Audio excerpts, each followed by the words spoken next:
السلام عليكم ورحمة الله وبركاته. أعزائي المشاهدين على قناتي على اليوتيوب زراعة التين الشوكي في مصر، معاكم رامي محمد. هنتكلم النهاردة على شوية حاجات. أنا بتأخر في الفيديوهات الفترة دي، فترة شغل معلش، فخافف شوية في الفيديوهات. فقررت طبعا أنا لما الفيديو اللي أنا أقدمه عن معلومات كويسة الناس تستفيد منها والناس تستنفع. الناس بتستنى الفيديو، يعني في ناس بتقول احنا بنستنى الفيديوهاتك مخصوص انها تستنفع بمعلومة يستفيد بيها يشتغل عليها. فأنا انطرح سؤالين على الفيسبوك، سؤالين مهمين جدا انا شخصيا عجبوني يعني، وكانت ردود كويسه. وهو السؤال الاولاني: لو انا زرعت مانجا في الواحات البحريه. والسؤال الثاني: لو انا زرعت وطلعت انتاج، هودي الانتاج فين؟ في الاماكن البعيده زي الواحات والوادي الجديد والفرافره. انا هرد لك على كل سؤال باجابه بحكم خبرتنا والممارسه واللي احنا عملناه. تمام؟ والممارسه واللي احنا بنعمله.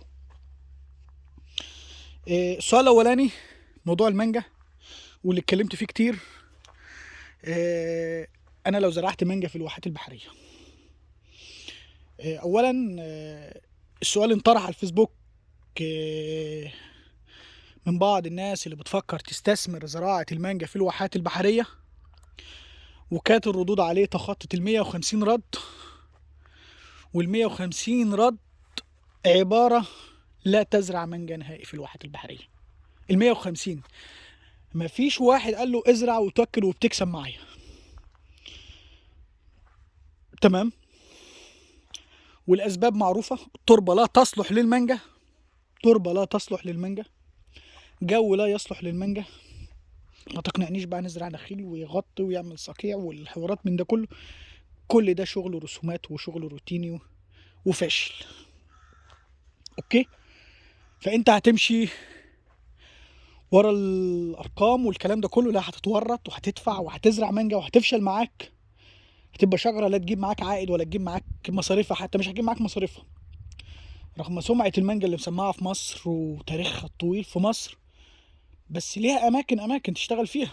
وحاليا في الوقت الحالي مع الجو ومع الاضرار اللي بتحصل، لا، مش صعب. تاني حاجه: تربه الواحات يا جماعه لا تصلح للمانجا، والله ما تصلحش. المانجا عايزه تربه كويسه، رمله فكه تشتغل فيها، حاجه لا بتمسك ميه كتير ولا تربه خشنه.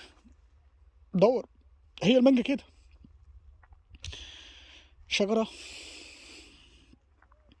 لان طبعا مشكله التربه الخشنه او الماسكه او الصلبه، احفان جذور ونباتات ومشاكل كتير، فده كله هيعود على المانجا بالضرر.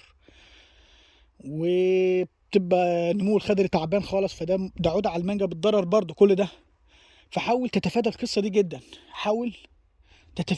دي جدا. ليه؟ طب ما تقول لي مثلا انا ممكن ازرع 20 فدان مانجا.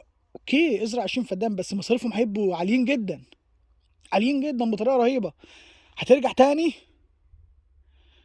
تاني تقول لي ممكن تجيب عائد. هتجيب معاك عائد بس مش هيكفي مصاريفك، والله مش هتكفي مصاريفك نهائي.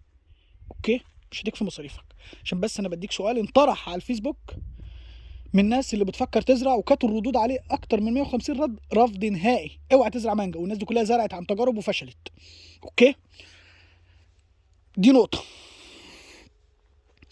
النقطه الثانيه: انا لو زرعت الواحات، الفرافره، الوادي الجديد، الاماكن البعيده عن القاهره والاماكن دي، وحصدت. بص يا سيدي، انت طالما طلعت حصاد كويس وكميه تكفي حموله عربيه جنبه، ما عندكش اي مشكله. كده انت ما عندكش اي مشكله في الاماكن البعيده. لو بتفكر تنزل القاهره، يعني مثلا سنه 96 97 لما جينا هنا وزرعنا، كانت بالنسبه لنا وادي النطرون دي اخر العالم. طبعا الناس جايه 96 97 من ارض سمراء، ارض طينيه، ما تعرفش للدنيا شكلها ايه. لا كان في انترنت بالسرعه دي، ولا الامكانيات دي، ولا الطريق الصحراوي بالخدمات اللي عليه ده، ولا الشغل ده. مجرد كانت عربيتين ثلاثه بعدوا عليه. فكان بالنسبه لنا وادي النطرون ده كان اخر العالم. فكانت القصه صعبه جدا، القصه كانت صعبه جدا. فانت يا سيدي يا بتفكر تنجح وتشتغل، طلع منتجك وهتنزله. واحنا عملنا ايه؟ احنا زرعنا ومفيش تجار جات لنا، ما كانش في تاجر بيجي لنا. التاجر ما كانش اساسا يفكر في حاجه هتنفع في الصحراء. فكنا ناخد المنتج ننزله احنا، بس كانت كميه تكفي حموله العربيه تجيب معانا الدنيا وتمشي الامور. فانت نفس الطريقه، انت نفس الطريقه هتطلع منتج يكفي ومساحه تكفي انتاجك تنقل معاك عربيات وشغل، هترزق وهتلاقي لقمه عيش كويسه جدا. طلع انت والمكان، تاجر لما بيعرف ان المكان الاستمراريه بقت فيه وبقى يطلع انتاج كويس، التاجر بيروح على المكان نفسه، بيروح للمكان نفسه عشان يقعد فيه ويبتدي يشتغل. زي مثلا هديك مثال بسيط جدا، الناس اللي بتسوق الاراضي او تسويق الاراضي بيعمل ايه؟ بيروح مثلا يسوق ارض، لا ده انا نعمل مكتب ونزرع ونسوق ونطلع من وراه بلقمه عيش حلو. التاجر نفس الطريقه، نفس الفكر. هو في الاخر يعني اللي بيتدمر في الليله دي المزارع، بس المزارع النهين بقى اللي مش موجود، اللي مش قاعد، الكلام ده كله ده اللي ممكن اللي بينضر شويه. لكن اللي قاعد وبفلح وبطلع عارف الاسعار ايه ومتابع السوق ايه وعارف الدنيا ايه وعارف طبيعه الارض ايه وعارف الانتاج ده سعره كام وعارف الانتاج ده بيتسوق بايه. فالتاجر لما بيجي يستنصح عليه هو انصح منه، انه راجل لافف سوق وابن سوق وابن زراعه، ففاهم. يعني انا مثلا يجي لي تاجر جديد في التين الشوكي مثلا، او تاجر ناصح شويه، انا بجيبه عند المزرعه بيقول فيها سعر ويقول فيها رقم وانا عارف مزرعتي تساوي كام، بس انا مستني اسمع منه. والله لقيت سعره ناسب اللي في دماغي بتوكل على الله وبيع، ما ناسبش اللي في دماغي كاني ما سمعت منه. لكن لو انا لا اعرف سوق ولا متابع ولا بسوق ولا ليا في المجال، أو بص هلاقي اسعار وحشه وهبيع باي سعر، ما انا مش عارف حاجه. اوكي؟ فانت يا سيدي ازرع في الوادي الجديد، ازرع في الفرافره، ازرع في الواحات، ازرع في الاماكن دي كلها، بس طلع منتج كويس، طلع انتاج يكفي حموله عربيه جنبه في الاماكن البعيده. حمل عربيه جنبه ونزل السوق، مفيش اي مشكله، والسوق هيقبل منك، السوق بيقبل. والزراعه اليومين دول عليها طفره رهيبه، يعني الزراعه في السوق زعلش مني، كل حاجه بقت سعرها غالي جدا، اي حاجه بتنباع بسعر غالي. السوق المحلي شغال كويس جدا في مصر دلوقتي. اوكي؟ فانت ما تقلقش من ناحيه ان انت تطلع منتج ومش عارف تسوقه، دي ما تقلقش من ناحيتها، لان ده انطرح علينا 96 97 برضه كنا زيك كده. واحنا لو زرعنا في الصحراء هنا حد هياخد انتاجنا؟ دلوقتي بقت الصحراء رقم واحد. اوكي؟ بقت رقم واحد. فانت ازرع وتوكل على الله وطلع منتج كويس وما تقلقش. لكن ما تقوليش لا ده المكان الفلاني مخصص لحاجه فلانيه بس. مفيش حاجه اسمها مكان فلاني مخصص لحاجه فلانيه بس، ده مخصص لصاحب مشتل، ده مخصص لصاحب مشروع هناك عامله. لا مفيش مكان مخصص. انا نزرع المنتج اللي هيطلع معايا انتاج، طلع انتاج كويس. يعني انا مثلا هتقول لي مميزات الموالح والتين الشوكي، اقول لك يا سيدي التين الشوكي لو السعر نزل انتاجه بيعوض سعره، دي الميزه، كميه الانتاج الهائله اللي بتطلعها بتعوض سعره. لو السوق رافع مع انتاج بيعدي طريقه رهيبه خالص، بيدي اسعار رهيبه. البرتقال الصيفي، الليمون، غيره غيره غيره، مع كميه الانتاج لو السوق نازل بيعوض في الانتاج، لو السوق رافع مع انتاج بينقل نقله تانية. فانت معاك اشجار تسندك انتاجيا وسعر ماشي كويس. اوكي؟ ف انا عايز توكل على الله وازرع، ازرع في ارض كويسه، مكان كويس، تكون انت موجود في مزرعتك، تتابع بنفسك، تشوف السوق بعينك، هتنجح وهتشتغل.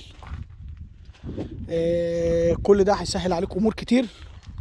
راس مالك اللي انت حاطه تشغله بطريقه كويسه جدا، هتلاقي امورك بقت اسهل مما كنت متصور في صعوبتها في البدايه. اي حد بيبقى داخل على ارض زراعيه الدنيا بتبقى صعبه جدا في الاول، مش عارف حاجه في المجال، ملوش في المجال، قلقان من المجال، بيلاقي تحذيرات كتير، بيلاقي طبعا كل ده هتلاقيه، لان في ناس فشلت في المجال كتير، واللي نجح في المجال واللي بينجح في مجال الزراعه يا جماعه، اللي بينجح فيه وحط رجله صح بيعدي. حط رجله صح يعني حط رجله على الطريق الصح، ده بعدي ليه بقى؟ وابتدى عرف طبيعه المكان وطبيعه الارض والزراعات اللي تناسبه وتمشي معاها. اوكي، فكل ده هتلاقوه وهيقابلكم. والنجاح نجاح مش بالساهل، بس النجاح محتاج ان انا اشتغل بدماغي، اشتغل صح، انفذ المطلوب، وازرع اللي يناسب مكاني وظروفي. اوكي، يا رب تستفيدوا. اولا انا ما حكيتش اهو، ما حكيتش في قصه تين شوكي، انا بصور لك بس بمتعك في الفيديو، بنقل معاك. فاحنا طبعا احنا دلوقتي في التين الشوكي، يعني الشتاء قايم معانا بالواجب، يعني موفر معانا ري، يعني لحد دلوقتي ما رناش الا ري. احنا دخلنا في شهر، داخلين في شهر 3، يعني ريه واحده وما روناش من ساعتها. الريه دي في خلال 7 8 9 10 11 12 1 2، احنا في 8 شهور دلوقتي ما رناش الا ريه واحده. تخيل الشتاء قايم معانا بالواجب كله يعني. ف شفت الميزه، ريه واحده في 8 شهور. ولو استمر الوضع كده ممكن نصبر تاني، سبحان الله هيطلع معانا، هيبدا يضرب معانا. يعني ممكن في الفيديو دلوقتي هلاقي شجر بدا يحضر، بدا يحضر ويجهز السنه الجديده، وتكون سنه سعيده على الكل يا رب. والسنه دي عايشك معايا جو الاسعار والبيع، كل خطوه في حصاد التين الشوكي. هعيشك الجمع والحصاد والعربيات، كل حاجه هعيشك طبيعه الزراعه اللي انت زارعها. انما مش بايع لك شويه حاجات كده واقول لك مع الوقت، لا، هعيشك الوضع كله بالكامل، مش هسيبك يعني. لا، هقول لك الاسعار ماشيه ايه، وهقول لك ادي الجمع، وهقول لك ادي العماله، وهقول لك الدنيا ماشيه ازاي، وهقول لك التسويق ازاي، وهقول لك طريقه الجمع ازاي. كل ده هعيشك فيه، وهوريك القفص، وهوريك المقاسات، وهوريك كل حاجه. كل ده هينقل معاك نقله تانية خالص. هتعرف المكان، هتعرف. انا في ناس انا زرع لهم في الواحات من سنتين، عايشوا معايا نفس الوضع كده، وعملوا زياره والكلام ده كله، ونفذوا كل اللي انا عملته بكل سهوله. لو مؤاخذه جابوا عدايات وحصدوا السنه اللي فاتت، ونزلوا عربيه جنبه السوق، وشافوا الوضع واشتغلوا السنه دي. العربيه جنبه شجعتهم، طبعا كانوا زارعين حوالي 120 فدان، فكانت سنه تانية واحنا بنعتمدش على الانتاج في السنه التانية، لكن هم حبوا يشوفوا السوق بدري، حبوا يشوفوا السوق بدري ويطمنوا نفسهم. حصدوا لموا حوالي عربيه جنبه من ال 120 فدان، لان سنه تانية يعني هم انتاجها كان خفيف جدا، مفيش. وانا بقول التين في السنه الثالثه انتاج، بعتمد دايما في السنه الثالثه، وهم صمموا يسيبوا انتاج السنه الثانيه ونزلوا السوق، فدي ساعدتهم. فالسنه دي شغالين بقلب جامد ودايسين دوسه كويسه جدا، ومهتمين وعاملين حاجه في منتهى الجمال في الواحات البحريه. يا رب يكون اللي انا بقدمه ليكم يكون حاجه كويسه وتستنفعوا بيها. كل سنه وانتم طيبين، والسلام عليكم ورحمه الله وبركاته.